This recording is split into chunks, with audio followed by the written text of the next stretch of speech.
again! Welcome back to Ramblings with Rebecca. I have my life back! Last night, I put 25 of the Israeli and Palestinian teenage singers of the Jerusalem Youth Chorus on a coach, dropped them at Heathrow, most of them at Heathrow, dropped a few others at the bus stop at Heathrow, and then ran back to London. So the majority of the group are now landed back safely in Jerusalem. They had a fantastic week. We had a great show at the Aldwych Theatre in London's West End. They did some London tourism. They went and saw Oxford. They sang with a chapel choir. All was very, very cool. I'm rather exhausted, but I wanted to check back in with Ramblings and say hello and acknowledge that you still exist, I still exist. And I actually did something of somewhat academic content today.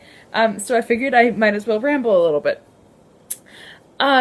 The UK Master's program, the average UK Master's program, an MSc or an LLM or an MA, is 1 year.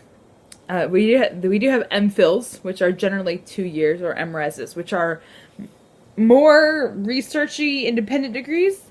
That it's a baby DPhil or a big boy Master's or something. I don't know how to describe it, but those are usually 2 years.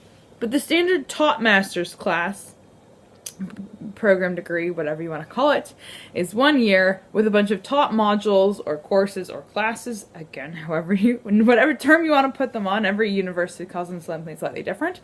And then a dissertation of 7,000 to 20,000 words, depending on the topic and the uni and yada yada yada. For the master's students at King's College, and I think probably around the UK, it is about time to start thinking about the master's. Or the dissertation. They're already thinking about the master's because they're enrolled in the program.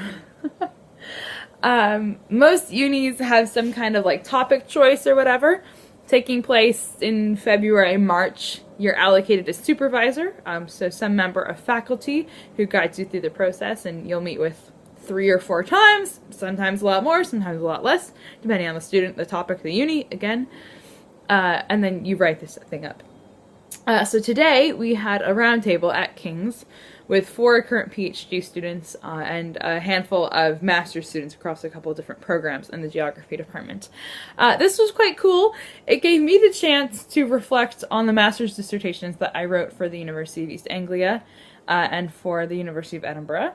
And it also gave me the chance to listen to some of the other PhD students talk about their master's or PhD programs. So that's kind of nice. I'm still quite new in the department, and geography is quite huge, and there's all these physical geographers. So I actually sat through this like 15-minute talk on identifying macroinvertebrates, which are like dragonflies and mayflies and things like that, in Brunei. Because why not?